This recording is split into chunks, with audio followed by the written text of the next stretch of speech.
Hello and welcome to the Projectile Motion video tutorial.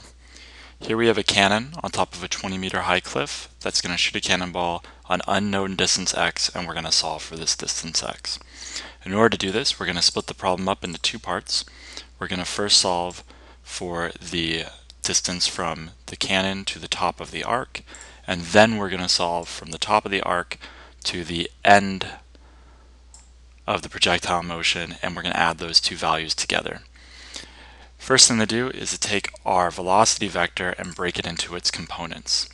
So the velocity vector is off at a 30-degree angle, and we need to solve for the x component, and we need to solve for the y component. So in order to do this, In order to do this, what we're going to do is take the vector itself, well, for v not in the x direction, take the vector and multiply by the cosine of 30, and if you do that, you are going to get 12.12 meters per second. And to get the y component, you're going to take 14 and multiply by the sine of 30, and that's going to give you 7 meters per second. We're going to use this information to fill in our two tables. So first table is the x, second is the y, and we're only talking about this part right here of the problem. The final position is unknown. The starting position is 0 meters. The starting velocity in the x direction is 12.12. The acceleration in the x direction is 0 because there are no horizontal forces acting on the ball. And so if the ball is not accelerating and it had an initial velocity of 12.12, that means its final velocity will also be 12.12. In the y direction, we have that the final y is unknown. It's whatever this height is up here. The starting y is 20 meters. The final velocity is going to be whatever the velocity is right here at the top, and that's going to be 0 in the y direction. Even though the ball is still moving sideways, the ball is not moving up and down right at the top of the arc. The initial velocity when it left the cannon was 7, and the acceleration is negative 9.8 meters per second squared due to gravity, and we do not know the time. So to solve for this, we're going to start by solving for the time it took the ball to go from here up to the top. We're going to use v equals v naught plus at. So the final velocity is 0, the initial velocity is 7, the acceleration is negative 9.8 times the time. So if we subtract 7 from both sides and divide both sides by 9.8, that's 7 divided by 9.8, and that gives you a time of 0.714 seconds. So we can put that in right here. The time it took for the ball to go from here to here is the same amount of time it took for the ball to go from here to here. So that's this time right there. Now that we have that time, we can solve for the distance from the cannon to the top of the arc horizontally. So x is equal to x naught plus v naught t plus 1/2 at squared.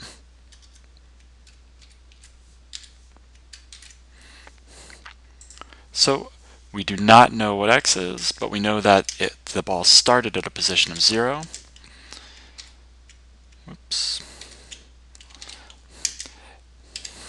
V naught in the x direction was 12.12 times the time, 0.714, plus 1/2 at squared. But notice that the acceleration is 0. So this whole back term here is going to go away, and so this is nothing. So it's just going to be this. So 0.714 times 12.12 is equal to 8 8.657 meters. So that is this distance here, 8.657 meters. Now we can solve for the y height, so from here to here, or actually we'll end up solving from here all the way up to here. So that height is, well, we started at a height of 20 to begin with. That's our y naught. So let's write the equation out. Y naught, it's going to be the same as the x equation, just with y's instead of x's. V naught t plus 1/2 at squared. So y is equal to 20, as we said before, plus, well, our initial velocity in the y direction is 7 times t, which is 0.714, plus 1/2 negative 9.8 t squared. Whoops, we know what t is. T is 0.714.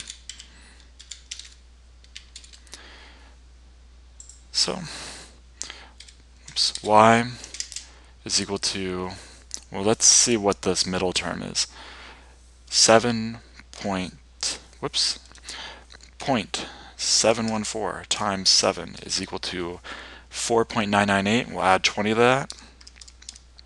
So that's 24.998. So that's going to be these two added together. And now this term is going to be negative because there's a negative 9.8.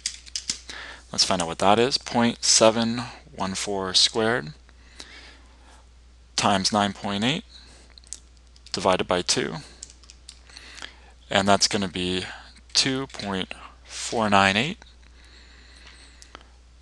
So 24.998 minus 2.498 equals 22.5. And that's going to be the entire height of our system here. So we'll insert that in. So this whole height from ground all the way to the top is equal to 22.5 meters.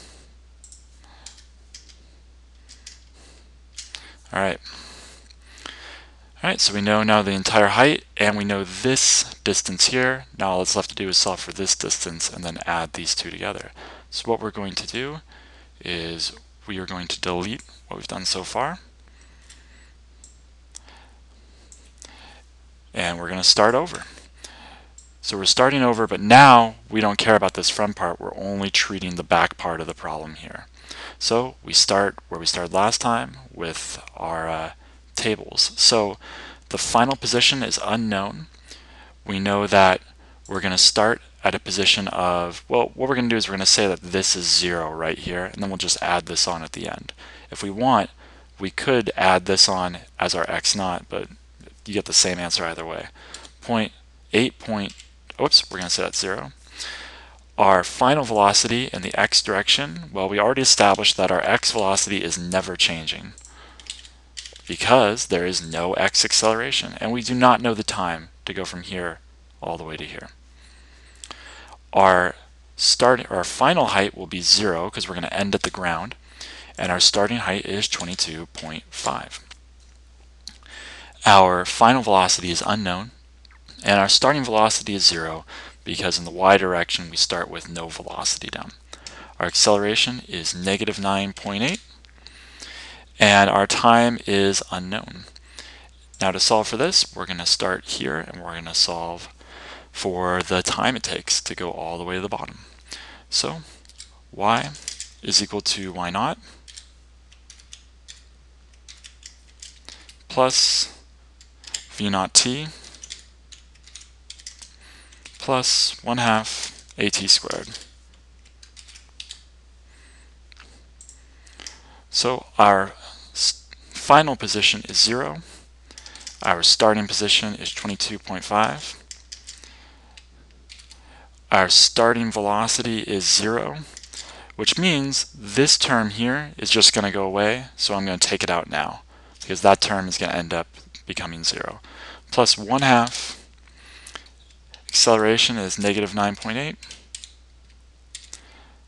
t squared. So we're going to subtract 22.5 over to this side, and then 1/2 times 9.8 is 4.9.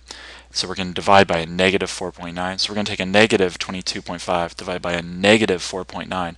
So we're going to end up with a positive. So 22.5 divided by 4.9 is equal to 4.592. And that's going to equal t squared, which means that our time is going to be equal to the square root of that. So our time is 2.143 seconds. So that's this time right here, 2.143, which means if it took 2.143 seconds to go from the top to the bottom, then it took 2.143 seconds to go from the bottom to the end, because the time it takes to make this arc is the same in both the x and y direction. So now that we have this time, we can use our x equation to solve for x. So x equals x naught plus v naught t plus 1/2 at squared. So our final position is unknown. Now this is the part where you can plug in this value if you want to or not. I'm going to choose not to plug it in. I'm just going to say we're starting at a position of 0. That means that when I'm all done, I'm going to have to add my two answers together. If you don't want to do that, you can just take this number and plug it right in now, and then you'll just get your answer. I mean, either way, it's really the same amount of work. So v naught t, our velocity is 12.12 in the x direction for the whole trip, because there's no force sideways. And the time is 2.143 seconds. We're going to have to add 1/2 at squared, but a is 0 in the x direction, so this term's just going to go away, so I'm just going to get rid of it now. So 2.143 times 12.12 is equal to 25.971 meters.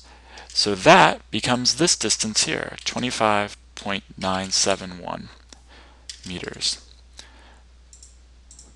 So our final answer